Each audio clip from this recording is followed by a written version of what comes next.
महारो राजस्थान में आपका स्वागत है। मैं हूं आपके साथ में नुपुर जारोली जैन। चलिए सीधा चलते हैं यूपी के गोरखपुर, जहां पर प्रधानमंत्री नरेंद्र मोदी किसानों को संबोधित कर रहे हैं। ये मोदी करके दिखाएगा और इसलिए पार्लियामेंट में देखा होगा उनके चेहरे लटके हुए थे।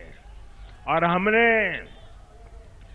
सिर्फ चुनावी वादा करने के लिए घोषणा नहीं की, हम पार्लियामेंट के फ्लोर पर बोले हैं और बजट में पैसों का प्रावधान करके बोले हैं। ये हमारी ईमानदारी है। आप याद करिए, साल 2008 में 6 लाख करोड़ रुपए का कर्ज किसानों पर था।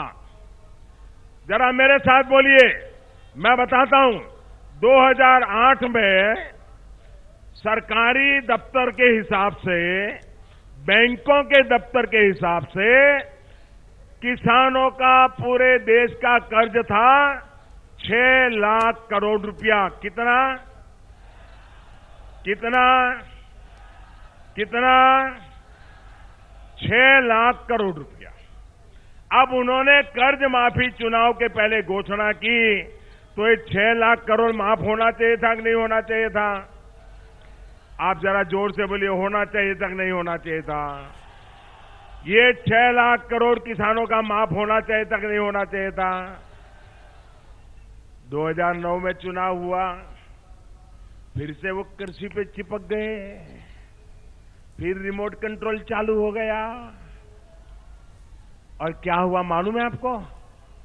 क्या हुआ मालूम है?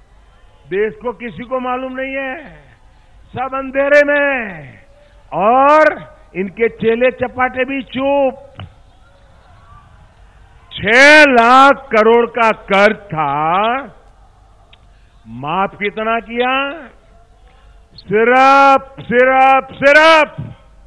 आंकड़ा याद रखिए, 6 लाख करोड़ के सामने मात्र 52,000 करोड़ रुपया माफ किया। कितना माफ किया? कितना माफ किया? कितना माफ किया? कितना करने की जरूरत थी? कितना करने की जरूरत थी? आप मुझे बताइए। ऐसा झूठी बातें करने वालों पर देश का किसान भरोसा करेगा क्या?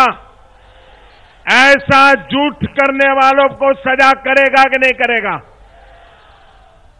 और भाइयों बहनों, ये 52,000 करोड़ रुपया भी 10 साल में एक बार, और वो भी